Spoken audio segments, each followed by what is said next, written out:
बहुत अच्छे प्रचार करते हैं। ऑनलाइन में भी बहुत सारे उनके कक्षाएं भी होती है।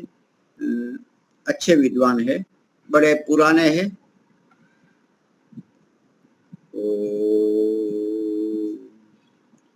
सहनावतु सहनौ भुनक्तु सह वीर्यं करवावहै तेजस्विनावधीतमस्तु मा विद्विषावहै। ओम शांति शांति शांति। सबको सादर नमस्ते जी। एक भजन ले लेते हैं। आपने जो हाथ उठाया है वही आप प्रारंभ करें। आप चाहते हैं भजन गाना या तो कोई और? नमस्ते जी। ओम। हाँ शोभा जी लीजिए। हाँ जी आप सबको नमस्ते। मैं प्रभु भक्ति का भजन रख रही हूँ। मिला जिंदगी में जिसको प्रभु नाम का सहारा, जो भंवर में उसे मिल गया किनारा। मिला जिंदगी में उसको प्रभु नाम का सहारा। किश्ती थी जो भंवर में उसे मिल गया किनारा। मिला जिंदगी में उसको सूरज व चांद तारे आकाश में सजाए। सूरज व चांद तारे आकाश में सजाए। ब्रह्मांड की ये रचना करती तेरा इशारा। ब्रह्मांड की ये रचना करती तेरा इशारा। मिला जिंदगी में उसको खाली गया न तेरे दर से कोई सवाली। खाली गया न कोई तेरे दर से कोई सवाली। दीनों का नाथ है तू, निर्बल का तू सहारा। दीनों का नाथ है तू, निर्बल का तू सहारा। मिला जिंदगी में उसको मानव जन्म को पाकर बाजी तो हमने जीती। मानव जन्म को पाकर बाजी तो हमने जीती। विषयों में फंस के जीती बाजी को हमने हारा। विषयों में फंस के जीती बाजी को हमने हारा। मिला जिंदगी में जिसको प्रभु नाम का सहारा। तेरी शरण में जाकर दुखों से छूट जाए। तेरी शरण में आकर दुखों से छूट जाए। माता पिता तू ही है, बंधु सखा हमारा। माता पिता तू ही है, बंधु सखा हमारा। मिला जिंदगी में जिसको जीवन को हमको जब भी है संकटों ने घेरा जीवन में हमको जब भी है संकटों ने घेरा तब तेरी रहमतों ने जीवन को है उभारा तब तेरी रहमतों ने जीवन को है उभारा मिला जिंदगी में उसको प्रभु नाम का सहारा किश्ती जो थी भंवर में उसे मिल गया किनारा किश्ती थी जो भंवर में उसे मिल गया किनारा मिला जिंदगी में उसको। धन्यवाद जी समय देने के लिए। बहुत सुंदर। एक और भजन छोटा सा ले सकते हैं। कोई गाना चाहते हो? सरोज जी आप लेना चाहेंगे? मैं सुनाऊं? मोहिनी जी ने हाथ उठाया है। मोहिनी जी, हाँ जी, मोहिनी सबको जी सादर नमस्ते जी। एक छोटा सा भजन। मिलती है बड़े भाग्य से सत्संग की ये घड़ी, मिलती है बड़े भाग्य से सत्संग की ये घड़ी, होती है प्रभु की उन पर कृपा बड़ी, मिलती है बड़े भाग्य से सत्संग की ये घड़ी।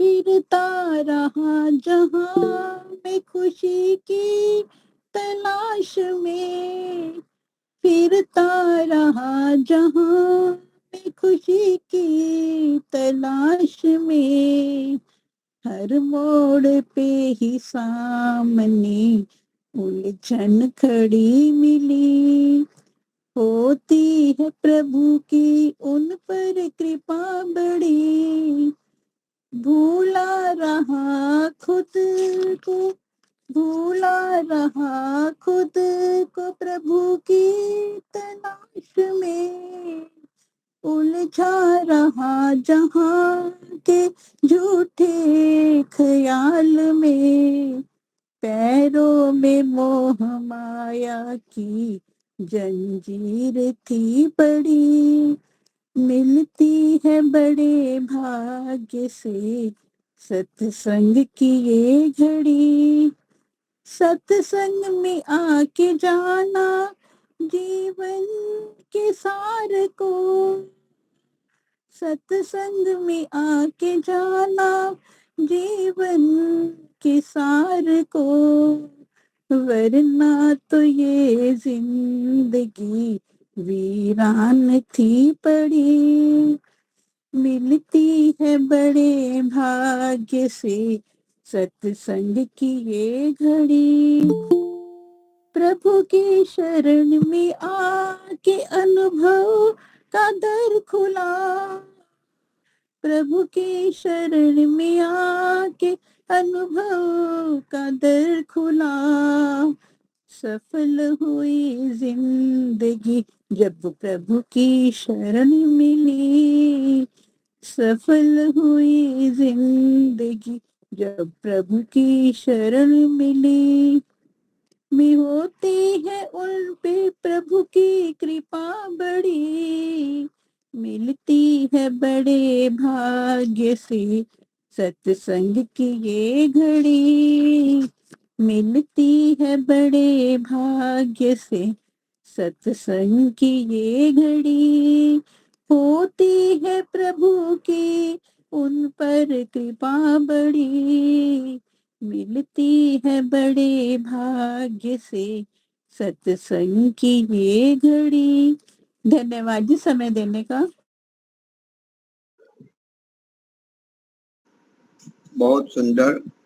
बड़े भाग्यवान होते हैं उसको सत्संग की घड़ी प्राप्त होती है। सत्संग बड़ा पुण्य काम है। यह पुण्य काम प्राप्त करने के लिए भी बहुत सारे पुण्य कमाने पड़ते हैं, करने पड़ते हैं। तो बहुत बढ़िया गाया। अभी श्रुति जी आप अपना वक्तव्य प्रारंभ करें।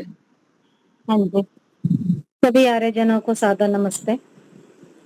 आदरणीय दीपालिका जी, आदरणीय मुनि जी, बहुत बहुत साधुवाद।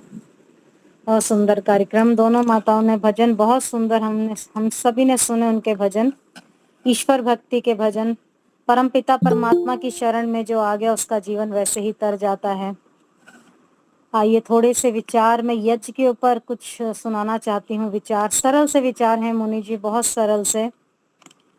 यज्ञ करना हमारा दैनिक कर्तव्य है, तो हमें करना ही चाहिए अवश्य। तो हम कई बार आलस से कर जाते हैं, परंतु हमें अपना एक नियम बना लेना चाहिए। जिस प्रकार भोजन करते हैं उसी प्रकार हमें दैनिक यज्ञ भी करने चाहिए, क्योंकि कहते हैं कर्तव्य पालन और परोपकार सहित जितनी कामनाएं हैं उनकी पूर्ति यज्ञ से ही होती है। मनुष्य ही एक ऐसा प्राणी है जो हर क्षण वायु को प्रदूषित करता रहता है। वायु ही नहीं अपितु मनुष्य जिस स्थान पर रहता है वहां अस्वच्छता अपवित्रता बनी रहती है, उत्पन्न होती रहती है, जिसे अनेक प्रकार से स्वच्छ और पवित्र किया जाता है। मनुष्य जो है मुख्यतः श्वास लेने से वो जगह जो है उसके आसपास अपवित्र हो जाती है। क्यों? मनुष्य जो भोजन करता है उसके लिए अग्नि का प्रयोग करना पड़ता है, और भोजन पकाने के लिए जो वायु में विद्यमान ऑक्सीजन है वो प्रयोग में आती है, और इससे कार्बन डाइऑक्साइड गैस बन जाती है, जिससे हमारे वायुमंडल में जो है ऑक्सीजन की कमी हो जाती है और कार्बन डाइऑक्साइड की वृद्धि हो जाती है। और मनुष्य जिस घर में रहता है उस घर में गंदे धुआं चारों तरफ इसका फैल जाता है, और धुएं के जो कण हैं वो भी घर को गंदा करते हैं। मनुष्य अपने पुराने वस्त्रों को पहनता है जो स्वतः गंदे हो जाते हैं, उनको धोता है, उसके लिए जल का प्रदूषण भी करता है। मनुष्य रहने के लिए अपना निवास बनाता है, जिसका प्रयोग भूमि का जो उपयोग करता है उसके लिए वो खनन क्रिया करता है, जहां मनुष्य अपने लिए रहता है, घर बनाता है, जिससे भूमि के पदार्थों का उपयोग करने के लिए कई स्थान ऐसे हो जाते हैं जो बहुत प्रदूषण हो जाता है। सड़कें बनाता है, उद्योग के कई चीजें और बनाता है जो रहने योग्य नहीं रह जाता, यानी वो स्थान कृषि योग्य भी नहीं रह जाता। इस प्रकार मनुष्य उपयोग के लिए कई चीजों का, जीवन यापन करने के लिए कई चीजों को, जैसे वायु को, जल को, भूमि को आदि इन सबको प्रदूषित कर देता है, असंतुलित कर देता है। उसका निवारण करना सभी मनुष्यों का कर्तव्य है। इसके लिए ऐसा क्या किया जाए कि मनुष्य के द्वारा जो प्रदूषण है उसके अपराध से मनुष्य मुक्त हो जाए। हमें इसका समाधान वेदों के माध्यम से मिलता है, जहां बताया गया है कि प्रत्येक सद्ग्रस्त को प्रतिदिन प्रातः और सायं देव यज्ञ अग्निहोत्र करना ही चाहिए। और देव यज्ञ अग्निहोत्र में एक हवन कुंड में आप चंदन आदि रखते हैं, समिधाएं जलाते हैं, पुष्टि कारक उसमें घृत डालते हैं, मीठे पदार्थ हैं, औषधि है, और ये गिलोय आदि जितने आप ये सूखे मेवे, फल, काजू वगैरह, छुआरे, किशमिशी, जितनी चीजों की आहुति दी जाती है वो सब आप प्रयोग में लेकर आते हैं। और अग्नि में इनकी आहुति देने से ये पदार्थ जलकर जो है सूक्ष्म हो जाते हैं और समस्त वायुमंडल में फैल जाते हैं। और हवन में आहुति के जलने से उस सुगंधि जो है उसका प्रसार जो हो जाता है वो दुर्गंध का नाश कर देती है। तो इससे वायु सहित अनेक वर्षा के जल के जो अणु और परमाणु हैं उनमें भी वृद्धि हो जाती है। यदि सब व्यक्ति यज्ञ करें और ईश्वर से प्रार्थना करें तो इच्छा अनुसार उचित मात्रा में जो है वर्षा भी होगी, जिसका संकेत वेदों के मंत्रों में मिलता है। और यज्ञ ना करने से हमारी जो है असंतुलन बना रहता है, हमारे चारों तरफ प्रदूषण बना रहता है। तो जो व्यक्ति अपने आसपास शुद्ध वायु रखना चाहता है, पर्यावरण को संतुलित रखना चाहता है, उसे यज्ञ अवश्य करना चाहिए। तो प्राचीन काल में भी हमारे ऋषि मुनियों को जीवन को यदि आप देखेंगे, उनकी जीवनचर्या को यदि आप देखेंगे तो आप पाएंगे कि वो बहुत ज्यादा पवित्र विचारों वाले होते थे। उनकी आवश्यकताएं भी बहुत कम हुआ करती थी। तो हमारे को सभी को ये विदित है कि जो सृष्टि है हमारी, कितने अरब वर्षों से परमपिता परमात्मा ने बड़ी प्रचुर मात्रा में प्रकृति में सभी पदार्थ हम सभी को उपयोग के लिए दिए हैं। और आधुनिक काल में जो ये मनुष्य है, अगर हम प्राचीन वाले ऋषि मुनियों की जीवन शैली को देखें तो उनसे हम लाभ उठा सकते हैं, उनकी जीवन शैली का हम अनुसरण कर सकते हैं। जो ऋषि मुनियों की जीवन पद्धति थी उनके अनुसार अपना जीवन बना सकते हैं। तो इस जीवन पद्धति में प्रकृति को न्यूनतम उपयोग को विस्तृत किया जाता है, अर्थात जितना विस्तृत किया जाना चाहिए वो नहीं हो रहा, अर्थात उसका उपयोग हम लोग गलत तरीके से कर रहे हैं। तो हमारा ये प्रयास होना चाहिए कि हम अपने पुराने जो हमारे ऋषि मुनि हैं उनके जीवन का अनुकरण करें, प्रकृति का जो हमारे को उपयोग करना चाहिए उसको सीमित मात्रा में उपयोग करें, उसको प्रदूषित ना करें। तो प्रत्येक मनुष्य का ये कर्तव्य है कि प्रतिदिन वो साएं जो है 5 महायज्ञों को करे, जिसमें देव यज्ञ अग्निहोत्र करना एक हमारा अनिवार्य अंग है। और ये जो हमारे महायज्ञ हैं, मनुष्य के 5 कर्तव्य गिनाए जाते हैं, और ये कर्तव्य हैं कि ईश्वर का सम्यक ध्यान जो हम लगाते हैं, जिसको हम संध्या कहते हैं। दूसरा देव यज्ञ अग्निहोत्र है, जिसमें हम यज्ञ करा करते हैं। तीसरा हमारा ये पितृयज्ञ है, माता पिता अतिथियों की सेवा करना हमारा कार्य है। और चौथा यज्ञ है अतिथि यज्ञ हो गया, और इनमें विद्वानों की, अतिथियों की हम लोग बहुत प्रकार से सेवा सहायता निसंकोच करते हैं। फिर आता है बलि वैश्य देव यज्ञ। इस यज्ञ में हम पशु पक्षियों को जो ये भोजन आदि कराते हैं, पानी पिला सकते हैं। इसका कारण ये हो सकता है कि यदि हमें भी अपनी कोई ऐसी जन्म की योनि ऐसी मिली जिसमें हमारे को पशु योनि या नीची योनि में हमारे को जन्म भी मिलता है, तो भविष्य में हम लोग यदि जन्म लेते हैं तो हम भी इस परंपरा को जो निर्वाह कर रहे हैं, पशु पक्षियों को जल देने का, भोजन देने का, तो हमें भी जीवात्मा, हमें भी सुख प्राप्त हो, ये चीज भी हम सोच कर चलें। क्योंकि आज पशु पक्षी भी हमारे जीने में सहायक बनते हैं, और अगर हम ऐसा कोई जन्म लेते हैं तो हमें भोजन आदि सभी प्राप्त हो जाएं। तो हमें हर प्रकार से बलि वैश्य देव यज्ञ भी करना चाहिए। और ये संसार जो है हमारा, इसमें विद्यमान सर्वशक्तिमान सर्वचिदानंद स्वरूप सर्वव्यापक सर्वंतर्यामी, और ये ईश्वर जो है हमारा परम पिता परमात्मा, जिसने हम जीवात्माओं के सुख के लिए, कल्याण के लिए, उपभोग के लिए, हमारे को मोक्ष के लिए हमारा ये संसार बनाया है।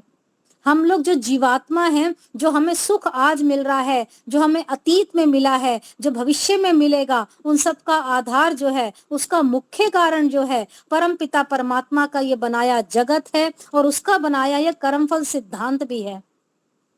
आज हमें अपने बच्चों को शिक्षा देनी चाहिए कि कर्मफल सिद्धांत किस प्रकार कार्य करता है, ईश्वर की न्याय व्यवस्था क्या है। ये छोटी छोटी बातें अपने बच्चों को अवश्य बतानी चाहिए, क्योंकि आजकल ये जो नई जनरेशन है उनको कोई मतलब नहीं है। उन्होंने अपने अलग अलग गुरु पकड़ रखे हैं, उनको ईश्वर की न्याय व्यवस्था, ईश्वर के सत्य स्वरूप का कुछ भी नहीं पता। मैं कई ऐसे बच्चे देखती हूँ जिनके पास समय ही नहीं होता जो ये 5 महायज्ञ के कर्तव्यों को भी सुन सकें, या हम अपने बच्चों को बिठाकर उनको इस संस्कार दे सकें कि परम पिता परमात्मा की न्याय व्यवस्था किस प्रकार कार्य करती है। तो ये जो कर्मफल सिद्धांत है, इस पर हमारा जगत बना हुआ है। ईश्वर को जानना है, उसका चिंतन करते हुए उसके उपकारों का धन्यवाद करना है। इसी को ब्रह्म यज्ञ कहते हैं, जो हमें नित्य प्रति करना चाहिए। तो कहा जाता है इससे सभी कामनाओं सहित हमारी सभी उन्नति होती है। हमारा उपकारों का धन्यवाद यदि हम करते हैं, हमें सुखों का लाभ होता है। तो मनुष्य को ब्रह्म यज्ञ संध्या अवश्य ही करनी चाहिए। और संध्या की विधि यदि अभी नहीं आती हमारे को, तो हमें स्वामी देव दयानंद जी महाराज ने बहुत सुंदर संध्या की विधि उनकी पुस्तक में है, हम पढ़ के कर सकते हैं। वेदों से, ऋषियों की शिक्षा का जो दिशा निर्देश हमारे को प्राप्त है, उनसे भी हम लाभ उठा सकते हैं। संध्या के मंत्रों का पाठ कीजिए, उनके अर्थों पर विचार कीजिए, वेदों का स्वाध्याय कीजिए, उनको सरल शब्दों में भी हम पढ़ सकते हैं। संध्या करने से व्यक्ति की जो ज्ञान में इतनी वृद्धि हो जाती है, आत्मा का बल इतना बढ़ जाता है, वो पहाड़ के समान जो दुख प्राप्त होने पर भी व्यक्ति घबराता नहीं है। ये कोई छोटी बात नहीं है। स्वामी देव दयानंद जी महाराज ने हमें सिखाया संध्या करना, यज्ञ करना। और स्वामी जी ये बात बहुत महत्वपूर्ण ये बात कहा करते थे, जो व्यक्ति, मनुष्य जो है ईश्वर के उपकारों का स्मरण नहीं करता ना, अपितु उसको भुला देता है, तो संध्या के द्वारा उसकी कृतज्ञता व्यक्त नहीं करता, वो व्यक्ति कृतघ्न है, महामूर्ख है। इसका कारण यह है कि परमात्मा ने हमारे लिए जो सृष्टि बनाई है, उसके समस्त पदार्थ बनाए हैं, तो और ईश्वर हमें अपने कर्मानुसार हमारे जो उसने नियम बनाए हैं, ये जीवन चला रहा है, तो हमें उसका उपासना करनी है, उसका धन्यवाद करना है। ये हमारा कर्तव्य है, ये हमारा धर्म है, अन्यथा निसंदेह हम लोग कृतघ्न और महामूर्ख सिद्ध हो जाएंगे। तो आज थोड़ा हमें समय निकालना है, अपने आप को पूरा समर्पित करते हुए उस परम पिता परमात्मा का हर पल धन्यवाद करना, एक नियम बनाना है। संध्या करने का, अग्निहोत्र करने का, बलि वैष्णोदेव यज्ञ करने का, कहने का तात्पर्य हमें 5 महायज्ञ करने ही करने हैं।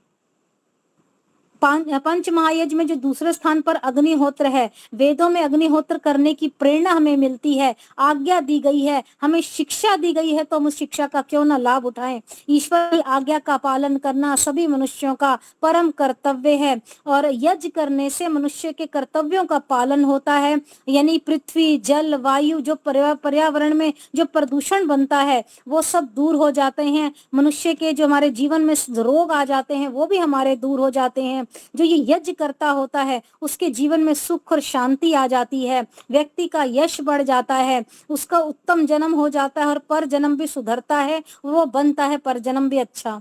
और यज्ञ करने से कहते हैं अमृत मिलता है, अक्षय मिलता है, सुख और मोक्ष की प्राप्ति होती है। ये सब जो है कर्म अमृत की प्राप्ति में सहायक हैं। यदि हम ऐसे अच्छे कर्म करें तो हमारा आगे आने वाला जीवन भी अच्छा हो।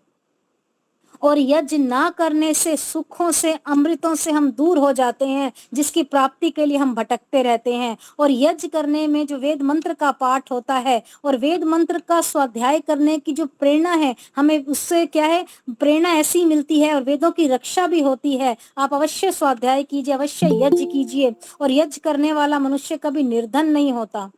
क्यों? यज्ञ करने वाला जो मनुष्य है वो भौतिक और आध्यात्मिक दृष्टि से उस व्यक्ति की सभी प्रकार से उन्नति होती है। मैं बड़ा अच्छा एक सुन रही थी आचार्य जी का, वो कह रहे थे यज्ञ करिए ना करिए, पर करेंगे पुण्य मिले ना मिले, परंतु यज्ञ ना करने से आपको पाप अवश्य मिलेगा। और हमारे यज्ञ करने से पड़ोसियों सहित हमारा जो विश्व है, हमारे आसपास व्यक्ति हैं, सभी के स्वास्थ्य में वृद्धि हो जाएगी, सभी लाभान्वित हो जाएंगे, हानि किसी की नहीं होगी। इसलिए दैनिक यज्ञ अवश्य करना चाहिए। यज्ञ एक परोपकार का कार्य है, यज्ञ एक आधार का कार्य है। परोपकार करना भी मनुष्य का कर्तव्य है, ये हमारा कर्म है। हम अपने जीवन में जो हमारे से पूर्व, जो हमारे दिवंगत हैं, जो हमारे ऋषि मुनि थे, हमारे को लाभान्वित करके गए हैं, इसी कारण हम उनके ऋणी हैं। तो हमारे लिए कोई जैसे घर बनाता है, हमारे लिए कोई सड़क बनाता है, हमारे लिए कोई अन्न पैदा करता है, कोई उद्योग की आवश्यकता हमारी अनेक अनेक वस्तुओं की पूर्ति करता है। हम अपने वस्त्र स्वयं नहीं बनाते, अपितु बाजार से लेकर आते हैं। इनमें जिन मनुष्यों का पुरुषार्थ और समय लगा है, तो हमारा भी कर्तव्य है दूसरों का उपकार करें, दूसरों के हितकर कार्य हम लोग करें, दूसरों के लाभ के विषय में सोचें।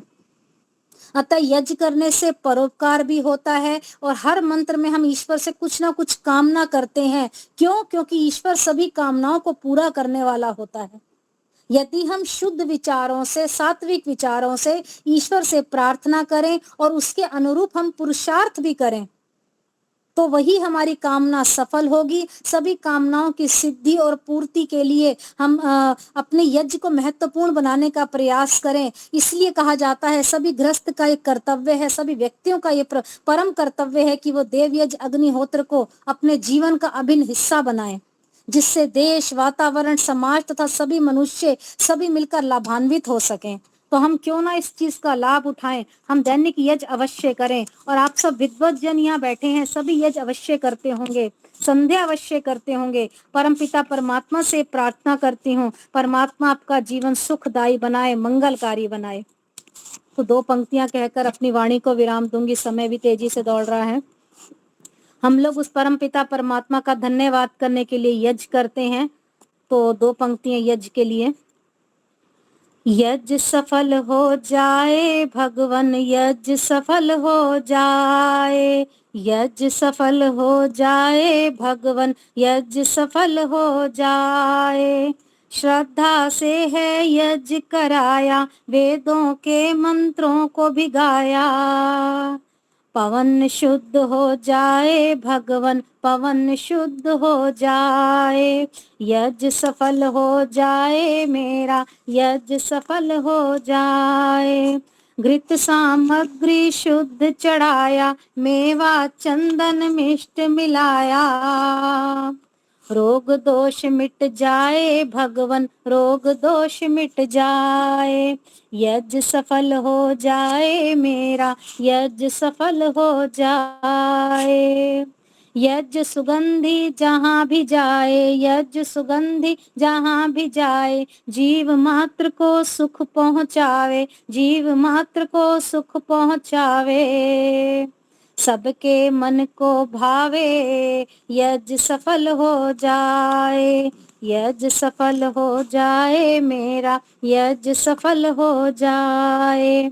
श्रेष्ठ कर्म है यज्ञ बताया, यथाशक्ति से जो कर पाया, श्रेष्ठ कर्म है यज्ञ बताया, यथाशक्ति से जो कर पाया, ब्रह्म अर्पण हो जाए भगवन, ब्रह्म अर्पण हो जाए, यज्ञ सफल हो जाए भगवन, यज्ञ सफल हो जाए।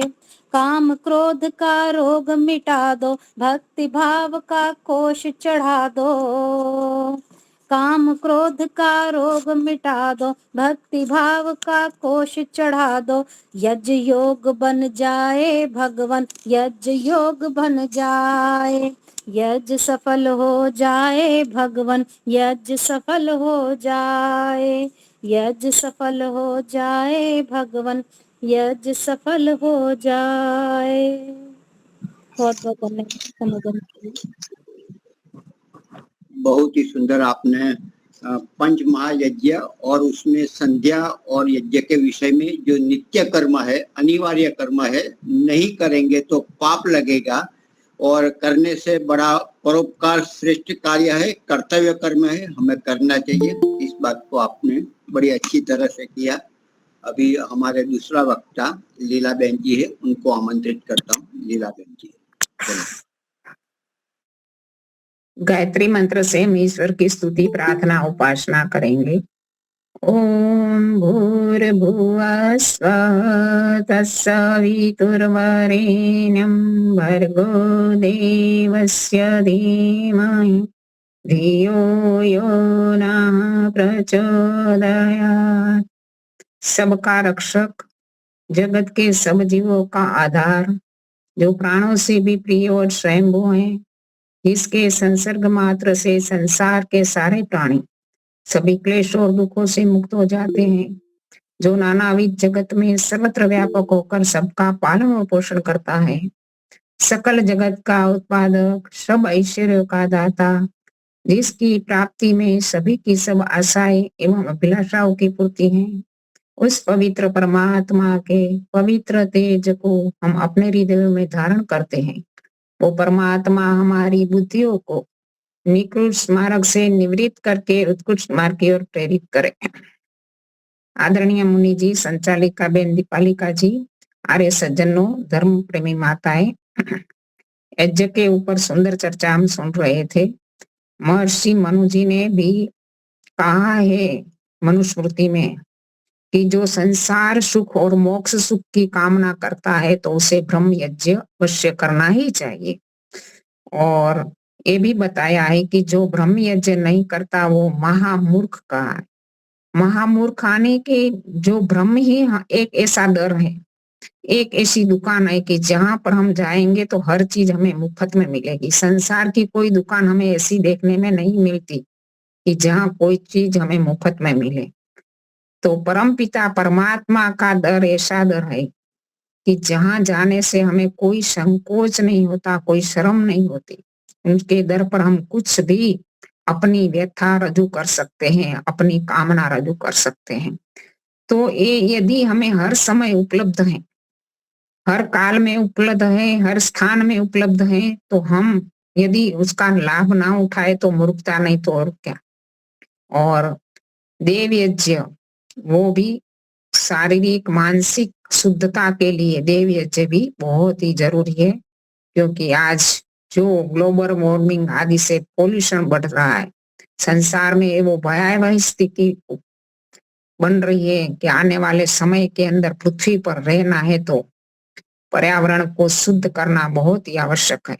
तो हमारे ऋषियों ने तो कई सालों पहले और परमपिता परमात्मा ने भी वेदों के माध्यम से ये बात बता दी कि मनुष्य तुझे संसार में सुखपूर्वक रहना है तो इन साधनों को अमल में लेना ही होगा। अभी अभी कच्छ में पिछले 8 सालों से वृष्टि यज्ञ का प्रावधान हुआ है और हर साल बड़े उत्साह और उमंग के साथ बड़े पैमाने पर होता है, बड़ा विशाल होता है, खर्च होता है, लेकिन लोग उत्साह पूर्वक देते हैं सहयोग अपना और उत्साह पूर्वक भाग भी लेते हैं। तन मन धन से सबका सहयोग मिलता है। सेवा करने के लिए भी लोग उपस्थित है, युवा कर्मचारी भी उपस्थित है, महिलाएं भी उपस्थित है, भोजनशाला में, यज्ञ के कोई भी काम में, तो हर व्यक्ति जुड़ गया है। इसके कारण एक संगठन भी अच्छा बन गया है, तो इसका परिणाम भी अच्छा मिल रहा है। तो हमें यज्ञ को विविध रूप में स्थान देना ही होगा, क्योंकि आने वाले समय की जो भयावह परिस्थिति है उसके सामने हमें टिकना है। तो अभी हम हमारे उपनिषद ईशोपनिषद के मंत्रों की जो व्याख्या कर रहे थे, इसमें 9वें मंत्र का आज हम थोड़ा सा देखेंगे। अंधन तमः प्रविशन्ति ये अविद्यामुपासते ततो भूय इव ते तमो युय विद्यायाम रताः। इस मंत्र में बताया गया है कि अंध यानी अंधकार, जहां प्रकाश नहीं है वो अंधकार है, जहां ज्ञान नहीं है वो अंधकार है, और तम शब्द जोड़ दिया गया इसके साथ, यानी घोर अंधकार, गहन अंधकार में कौन प्रवेश करता है? प्रविशन्ति, कौन प्रवेश करता है? ये अविद्या उपासते, जो अविद्या की उपासना करता है वो घोर अंधकार में प्रवेश करता है। ये बात इस मंत्र में बताई गई पहली पंक्ति में। और दूसरी पंक्ति में क्या बताया गया? ततो भूय इव ते तमो यु विद्यायाम रताः। इससे भी घोर अंधकार को प्राप्त होते हैं कौन? तो विद्यायाम रताः, विद्या के अंदर रत रहता है वो, विद्या की उपासना करता है वो। थोड़ा हमें समझ में नहीं आ रहा कि ये उपनिषद का या तो वेद का ही मंत्र है, ऐसे तो ईश्वर इस मंत्र से क्या कहना चाहते हैं कि जो अविद्या की उपासना करता है वो अंधकार में प्रवेश करता है, और जो विद्या की उपासना करता है वो घोर अंधकार को प्राप्त करता है, इससे भी गहन अंधकार में जाता है। तो ये तो थोड़ा उल्टा लग रहा है, लेकिन हम ऋषियों की भाषा नहीं समझ रहे, केवल शाब्दिक ज्ञान को समझ रहे, इसलिए ऐसा लग रहा है। हमें ऋषियों के भाव को समझने के लिए विद्वानों का सहारा लेना पड़ता है। विद्वानों ने अलग अलग भाष्य किए, तो जो भी बात होती है वो हम नहीं समझ पाते, लेकिन विद्वान लोग अपनी मेधा बुद्धि से, अपनी ऋतंभरा प्रज्ञा से इस बात को समझ सकते हैं। तो ऐसे महात्मा नारायण स्वामी जी ने जो पुस्तक अपने इसमें इस मंत्र का भाष्य किया है, इसमें उन्होंने इस प्रकार बताया है कि इस मंत्र का देवता आत्मा है, और जो देवता होता है ना, ये मंत्र का विषय होता है, मुख्य विषय। तो आत्मा है, तो आत्मा के गुण, मुख्य गुण क्या है? ज्ञान और कर्म। कोई भी आत्मा ज्ञान और कर्म के बिना रह ही नहीं सकता। और हम कहते हैं ना कि ज्ञान कर्म उपासना, महर्षि दयानंद जी महाराज ने भी सत्यार्थ प्रकाश में लिखा है कि हर एक जीवात्मा हर एक पल जीवन के अंदर ज्ञान कर्म और उपासना से युक्त ही होता है। कोई भी जीवात्मा ऐसा नहीं मिलेगा कि जो ज्ञान कर्म उपासना से युक्त ना हो। किसी भी प्रकार का ज्ञान प्राप्त करने के लिए हम हर क्षण हम प्रयत्न करते हैं और कर्म भी करते हैं, और उपासना में यानी कभी प्रकृति की उपासना करेंगे या तो परमात्मा की उपासना करेंगे। हमारी उपासना भी हर पल हर समय चलती रहेगी। तो ज्ञान और कर्म मुख्य विषय है। तो हमारा जो शरीर भी है, जैसे भी कोई भी जो काम करता है ना, उसका घर होता है, तो उसके आसपास जो कार्य उनके होते हैं उनके अनुसार वहां चीजें पाई जाती है। जैसे कोई किसान के घर हम जाएंगे तो उसके घर में ऐसी, घर के आसपास ऐसी चीजें उपलब्ध होती, हल होगा, फावड़ा होगा, कुदाली होगी, तो जो उनके उपयोगी साधन है वो वहां उपलब्ध होंगे। इसी प्रकार कोई मेडिकल या डॉक्टर हैं तो उनके यहाँ इस प्रकार की चीजें उपलब्ध होती, व्यापारी के यहाँ इस प्रकार की चीजें उपलब्ध होगी। तो यहाँ जो जीवात्मा जिस शरीर में रह रहा है, शरीर आत्मा का शरीर घर है, तो इसमें कौन सी चीजें उपलब्ध होती है हमें? ज्ञानेन्द्रियां और कर्मेंद्रियां। वही बता रही है कि आत्मा का स्वभाव ज्ञान और कर्म है। इन 5 ज्ञानेन्द्रियां और 5 कर्मेंद्रियां के माध्यम से आत्मा हर समय कोई न कोई कार्य करता ही रहता है। तो यहाँ बताया गया कि ज्ञान और कर्म आत्मा का मुख्य गुण, और ज्ञान को यहाँ विद्या बताया गया और कर्म को अविद्या बताया गया, कि जो केवल मात्र ज्ञान की प्राप्ति में रहता है वो विद्या, और केवल मात्र कर्म करता है वो अविद्या में रहता है। ऐसे अविद्या की परिभाषा तो हमने दर्शन शास्त्र के माध्यम से हम सोचते कि जो मिथ्या ज्ञान है, जो विद्या नहीं है, वो अविद्या है। जैसे हम कहते हैं ना कि सुख को दुख समझना, दुख को सुख समझना, सूची को असूची समझना, इस प्रकार से जड़ को चेतन समझना, इन सारी चीजें जो है वो अविद्या है, उल्टा ज्ञान है। तो इन अविद्या, इन चीजों को कहा गया है। और एक अविद्या की परिभाषा ये भी है कि जो भौतिक विद्या है, जो संसार के संबंधित विद्या है, जो प्रकृति के संबंध में विद्या है, वो सारी अविद्या है। और जैसे हम कहते हैं ना कि भौतिक शास्त्र है, केमिस्ट्री है, फिजिक्स है, मैथमेटिक्स है, खगोल शास्त्र है, भूस्तर शास्त्र है, मेडिकल साइंस है, वनस्पति शास्त्र है, बहुत सारे शास्त्र हैं। और इन सारे शास्त्रों को आज हम पढ़ते हैं, और अलग अलग फील्ड के, अलग अलग क्षेत्र के लोग अलग अलग ज्ञान प्राप्त करते हैं। इनके माध्यम से जीवन लगा देते हैं उनके पीछे, संशोधन करने वाले वैज्ञानिक आदि लोग को हम देखते हैं। तो लेकिन इन विद्याओं को अविद्या क्यों कहा है? वो उपयोगी नहीं है क्या हमारे लिए? उपयोगी है जीवन के लिए, लेकिन अविद्या इसलिए कहा गया है इस भौतिक विद्याओं को कि इन केवल मात्र इन विद्याओं के माध्यम से हम उस परमपिता परमात्मा को प्राप्त नहीं कर पाते, हम अपने आत्मा के लक्ष्य को पूर्ण कर नहीं पाते, इसलिए वो अविद्या है। और आज हम देखते हैं कि अविद्या में जो रत रहता है, आज बचपन से बच्चा पढ़ने जाता है, बड़ा होता है, कई कई डिग्रियां लेता है, कितने साल लगा देता है, डॉक्टर बनाए तो एक निष्णात डॉक्टर बनने के लिए, एक अंग का निष्णात बनने के लिए कितने साल लगा देते हैं। और इसके बाद इसका व्यवसाय करता है और पैसा कमाता है, और पैसा में भौतिक सुख शोधता है, सांसारिक सुखों को शोधता है, ढूंढता है, और इसके पीछे ही जीवन पूरा लगा देता है। तो अपने जीवन का जो लक्ष्य था इसके बारे में जाना नहीं, केवल मात्र भौतिक सुखों के पीछे लगा रहा। तो भौतिक सुख जरूरी अवश्य है, लेकिन केवल मात्र भौतिक सुखों के पीछे लगा कर अपने जीवन को पूरा कर देना, वो अंधकार बनी योनियों में जाएगा, वो ऐसा बता रहा है मंत्र।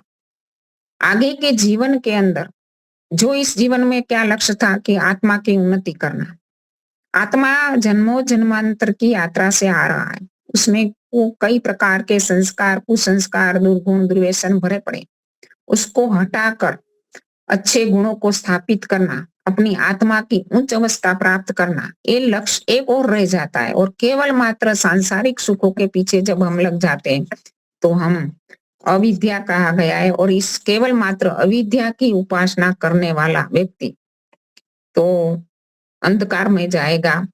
हम मनुष्यों को सबको पता है कि हम मनुष्य देखते हैं नहीं कि संसार में मनुष्य का जन्म होता है, और जब जन्म होता है तब हम देखते हैं कि खाली हाथ आता है, कुछ भी लेकर नहीं आता है, और यहाँ से जाता है तो भी कुछ भी लेकर नहीं जाता है, सारा का सारा यहाँ धरा रह जाता है। तो फिर इस जीवन का उद्देश्य क्या था? इन चीजों को हम ले नहीं जा सकते, तो इनका उद्देश्य क्या था? तो इनका उद्देश्य कुछ और ही था जो हम समझ नहीं पाए। इसलिए यहाँ कहा गया है कि केवल अविद्या में जो रत रहता है वो अंधकार को प्रवेश करता है। नेपोलियन बोनापार्ट को नाम आपने सुना होगा। उसने अपने अंतिम समय में क्या कहा कि मैंने जीवन में 4 दिन भी सच्ची शांति प्राप्त नहीं की, क्योंकि मैंने पूरा जीवन अपनी जो भी सांसारिक उपलब्धियां थी उसको जुटाने में लगा दिया। इसके कारण मुझे जो करना चाहिए थे वो मैं नहीं कर पाया, जो नहीं करना था इसमें पूरा जीवन लगा दिया। आज हमारी परिस्थिति भी यही है। आज संसार में बहुत सारे लोग जानते ही नहीं है कि उसके मन में प्रश्न ही नहीं उठता है कि आत्मा क्या है, परमात्मा क्या है, जीवन का लक्ष्य क्या है, परमात्मा ने मुझे इस संसार में भेजा क्यों है, मुझे जीवन में करना क्या है। केवल मात्र खाना पीना, सोना उठना, विषयों को ग्रहण करना, संसार के सुखों को भोगना, सांसारिक व्यवहारों को निभाना ही केवल जीवन का लक्ष्य नहीं है। तो हमें आगे आगे के मंत्र में बताया गया कि जो विद्या है, अभी विद्या की उपासना करने वाला तो इसके भी घोर अंधकार में जाता है, ऐसा क्यों कहा है? तो इसमें बताया गया कि विद्या यानी ज्ञान, जो ज्ञान प्राप्त करना है अंदर से, जो व्यक्ति आध्यात्म की ओर झुकता है, आध्यात्म शास्त्रों को पढ़ता है। आज हम वेदों को पढ़ते हैं, दर्शनों को पढ़ते हैं, उपनिषदों को पढ़ते हैं, सत्संगों को सुनते हैं और बहुत शब्द अर्थ आदि का संबंध क्या है वो इसमें लगाते हैं, उसकी व्याख्या भी करते हैं। लेकिन मंत्र बता रहा है कि केवल मात्र विद्या की उपासना करना भी अंधकार, महान गहन अंधकार में जाने के बराबर है। क्योंकि यहाँ ये बता रहा है मंत्र कि वेद पढ़ने वाला, दर्शन पढ़ने वाला, शास्त्रों को पढ़ने वाला, यदि उस विद्या को, जो न्याय दर्शन हमें सिखा रहा है कि अपने व्यवहार में लाना है, वो नहीं ले पाया, केवल मात्र शाब्दिक ज्ञान में ही हम पड़े रहे। विद्या हमने, कई लोग कहते हैं कि मैंने इतने शास्त्र, रावण के बारे में हमने सबने सुन रखा है कि रावण को कितने सारे शास्त्रों का ज्ञान था। दशानन कहते हैं ना कि 10 शास्त्रों को जानता था, लेकिन उनके आचरण में कुछ भी नहीं थी उस विद्या का प्रभाव। तो ऐसी विद्या गहन अंधकार, घोर अंधकार, अविद्या से भी घोर अंधकार में ले जाने वाली बताया गया है।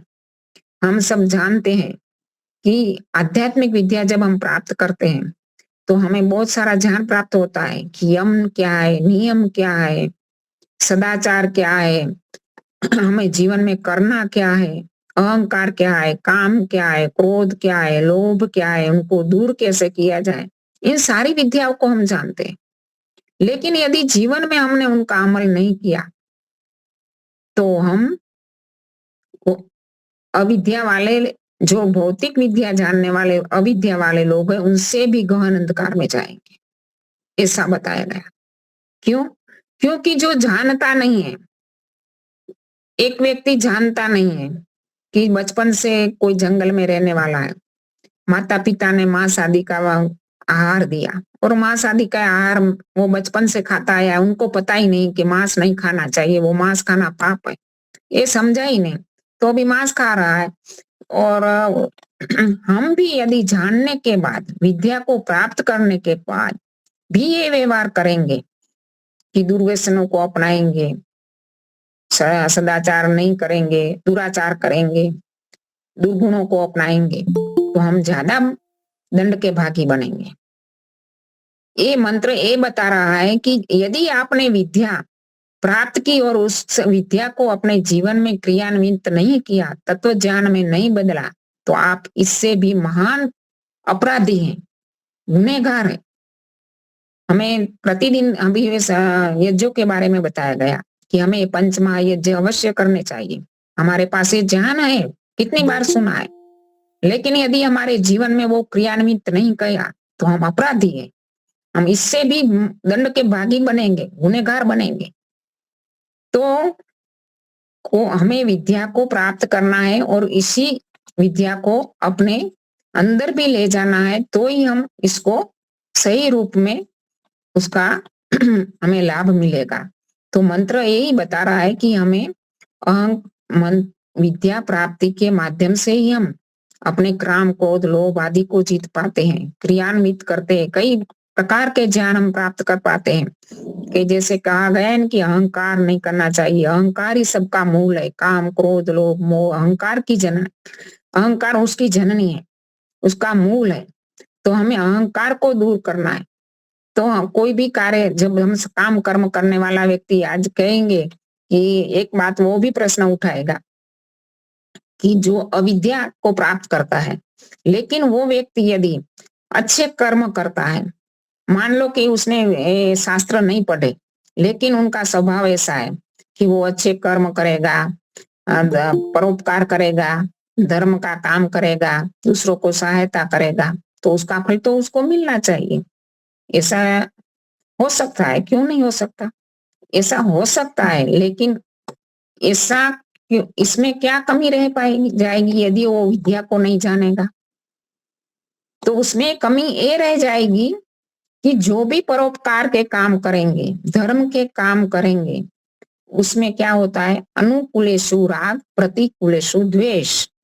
जो इस कार्यों को करते समय, धर्म के कार्य करते समय, परोपकार के कार्य करते समय जो व्यक्ति उनको सहयोग देगा, उसको अच्छा कहेगा, तो उसके प्रति उसको राग हो जाएगा, और जो उसमें असहयोग देगा, उसका विरोध करेगा, तो उसके प्रति द्वेष हो जाएगा।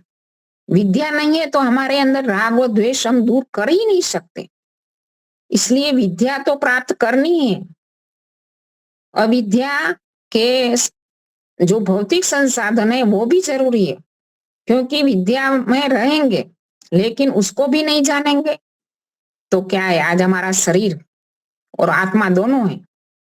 शरीर भाव में ही रहना ही भी अविद्या है, और केवल आत्म भाव में रहना विद्या है। लेकिन केवल मात्र अविद्या की उपेक्षा हम कर देंगे तो भी विद्या सफल नहीं होगी, क्योंकि शरीर के बारे में हमें जानना होगा। कई प्रकार के शरीर में रोग आ जाते हैं। अभी हमारे स्वामी जी को जो विदेश में है और ऐसी आपत्ति आ गई, इतने बड़े हम साधना भी क्यों ना कर ले, योग में भी आगे ना बढ़ जाए, लेकिन शरीर एक प्रकृति से बना साधन है और प्रकृति के विषय को जानना ही पड़ता है। आहार को बारे में जानना पड़ेगा, अपनी खान पान के बारे में जानना पड़ेगा, अपने शरीर के बारे में जानना पड़ेगा। अविद्या का सहारा भी हमें लेना पड़ेगा, और केवल मात्र विद्या में ही नहीं रह पाएंगे हम। विद्या की साधना हमें करनी है तो भौतिक संसाधनों हमें जरूरी है, इसके बिना हमारा शरीर ही नहीं चलेगा। ये तो ऐसी बात हो जाएगी ना कि कोई भी हम भवन निर्माण कर रहे हैं और उसकी नींव में बहुत कच्ची नींव है, तो उसके ऊपर बना हुआ भवन कितना ही कि अच्छा हमने मटेरियल क्यों ना प्रयोग किया हो, तो वो भवन ज्यादा दिन टिकेगा नहीं। ये शरीर रूपी हमारा जो हमें विद्या प्राप्त कर रहे हैं, लेकिन जो शरीर है हमारा, तो उनकी जो भौतिक संसाधनों है, जो शोध है, जो आहार की है, जो विहार की है, जो औषधियां हैं, सबके बारे में जानना पड़ेगा। और अपने आसपास का जो भी समाज है, राष्ट्र है, उसकी उपेक्षा भी हम नहीं कर सकते, क्योंकि हमारे पड़ोसी में, हमारे समाज में जो दुर्गुण दुर्व्यसन फैले हुए, गंदगी भरी पड़ी है वहां, और केवल मात्र हम अपनी साधना में लगे रहेंगे तो भी नहीं चलेगा काम, क्योंकि तो भी हम शांति से जो नहीं जी पाएंगे। आज हमारे राष्ट्र की क्या परिस्थिति है, विधर्मी लोग कितना उत्पात मचा रहे, और हिंदू समाज को बचना, सनातन धर्मियों को बचना कितना मुश्किल है। तो केवल मात्र अपनी साधना में लगे रहेंगे तो भी नहीं चलेगा, पूरे समाज को भी देखना पड़ेगा, राष्ट्र को भी देखना पड़ेगा। महर्षि दयानंद ने क्या कहा था, लोग कहते थे कि आप अपनी 18 घंटे की समाधि का आनंद छोड़कर क्यों संसार को सुधार के पचड़ में पड़े हो। लेकिन महर्षि दयानंद का कहना था कि जब तक समाज नहीं सुधरेगा, राष्ट्र उन्नत नहीं बनेगा, तब तक हम कैसे अपनी साधना और योग साधना कर पाएंगे। तो आज हम जो मुझे इस समय बंदा वैरागी की बात याद आई। बंदा वैरागी का नाम आपने सुना होगा। वो अपने पूर्व जीवन के अंदर एक क्षत्रिय राजा थे और जो शिकार का बड़ा शौक था। तो शिकार करते समय उन्होंने जंगल के अंदर एक गर्भवती हिरनी को भूल से उसके बाण का निशाना बना दिया। तो जब उनके पास गए तो उसको पता चला कि वो तो गर्भवती है। उसके गर्भ के अंदर, उसके पेट के अंदर शिशु की तड़प देखकर उसको वैराग्य हो गया और कहा कि नहीं, आज के बाद मैं कभी भी शिकार नहीं करूंगा, और योग साधना में लग गए।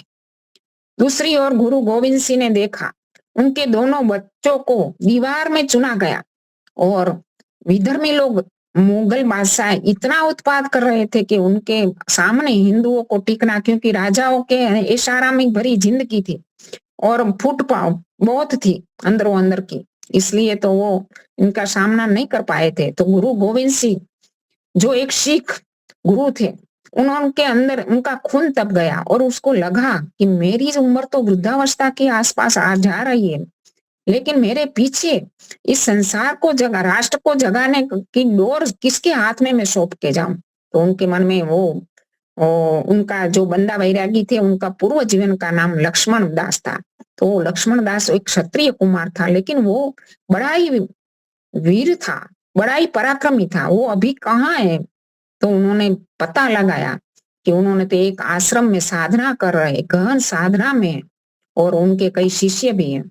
तो उनके आश्रम में जाते हैं और उनको कहते हैं कि आपने जो साधना कर रहे वो उत्कृष्ट है, मनुष्य जीवन का लक्ष्य भी है, लेकिन इस समय यदि राष्ट्र में कोई ऐसा मुझे दिखने में नहीं आ रहा कि इस बागडोर को संभाले, मैं आपको साधना करना है, आपको जो भी करना है, आपके बाद तो कोई साधना कर ही नहीं पाएगा, पूरा राष्ट्र हमारा विधर्मियों के हाथ में चला जाएगा यदि हम नहीं जागृत हुए तो।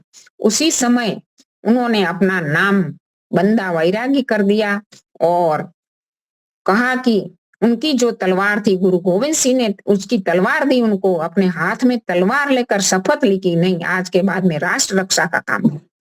तो उन्होंने, और उनके सारे भी जो भी सन्यासी उनके आश्रम में थे, शिष्य थे, वो भी अपनी जो शस्त्र विद्या थी, वो शस्त्र विद्या में पारंगत होने की ट्रेनिंग लेने के चालू हो गए। जब इन सन्यासियों को इस प्रकार की शस्त्र विद्या करने के, दुश्मनों को हटाने के लिए तैयार देखा, तो दूसरे युवा लोग भी इनके साथ जुड़ गए और उसी समय उन्होंने मुगलों का बहुत बड़ा सामना किया। और तो ये बात होती है कि हमें विद्या भी प्राप्त करनी है, लेकिन विद्या हमारे आचरण में आनी चाहिए। यदि हमारे आचरण में विद्या नहीं है तो इस विद्या का कोई मतलब भी नहीं है, और अविद्या की भी हम उपेक्षा नहीं कर पाते, इसलिए अविद्या को भी है समझकर छोड़ना नहीं चाहिए। तो हमें दोनों को साथ में लेकर जाना चाहिए। अविद्या भी उपयोगी है और विद्या तो इससे भी ज्यादा उपयोगी है, क्योंकि विद्या होगी तब हम अविद्या, भौतिक विद्या का सही प्रमाण में, सही मार्ग में उपयोग कर पाएंगे। तो मैंने कुछ इस मंत्र के भाव थे कि हमें का मंत्र क्या बता रहा है, तो इसके बारे में कुछ जो भी मेरी समझ में आया इसके अनुसार मैंने आपको बताने का प्रयास किया। इति ओम शांति। यहाँ अविद्या का मतलब यहाँ भौतिक विद्या लेना चाहिए, मिथ्या ज्ञान नहीं लेना है, भौतिक विद्या।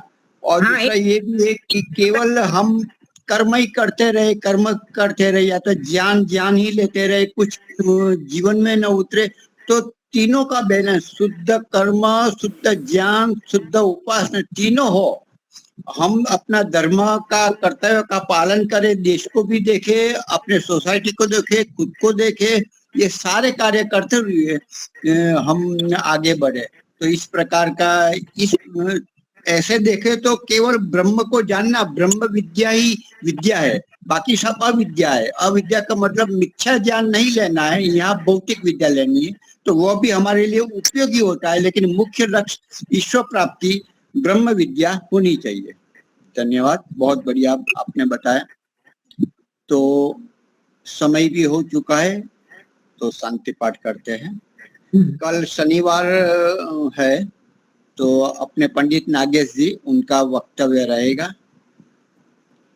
ओम जौ शांतिरंतरिक्षम शांति पृथ्वी शांतिरोषधयः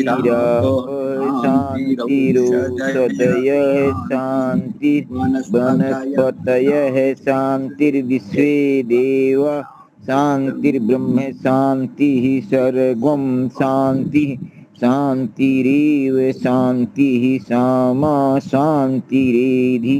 ओम शांति शांति शांति। शांति के बाद जय घोष। हाँ जी, बुलाइए बुलाइए। जो बोले सो अभय। वैदिक धर्म की जय। मर्यादा पुरुषोत्तम भगवान राम की जय। योगीराज भगवान कृष्ण की जय हो। गुरु विरजानंद की जय हो। महर्षि दयानंद सरस्वती की जय हो। भारत माता की जय। गौ माता की जय हो। देश के अमर शहीदों की जय हो। वेद की ज्योति जलती रहे, ओम का झंडा ऊंचा रहे, आर्य समाज अमर रहे, सत्यार्थ प्रकाश घर घर हो। अमर हो। प्रणव प्रणव ध्वनि ओ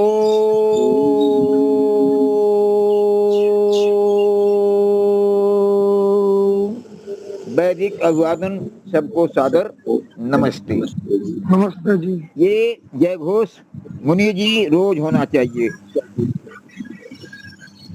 हाँ, वो आदत नहीं है। और मुझको याद हमारे श्रोता वर्ग बड़ी उम्र वाला है, इसलिए बच्चे हो तो जरा और अच्छा होता है। ये मैं रोज करा, ज्यादा वो ऊपर नहीं दे रहे। मैं चाहता हूँ जय घोष रोज कराऊं मैं। हाँ, नहीं, आप आओ तब अवश्य कराओ। नहीं, मैं रहूंगा कराऊंगा। क्योंकि हमारे प्रयागराज से 2-3 लोग जुड़े हुए हैं। संतोष सचान जी हैं, राम लखन जी हैं, फूलचंद जी हैं, 3-4 लोग हैं जुड़े।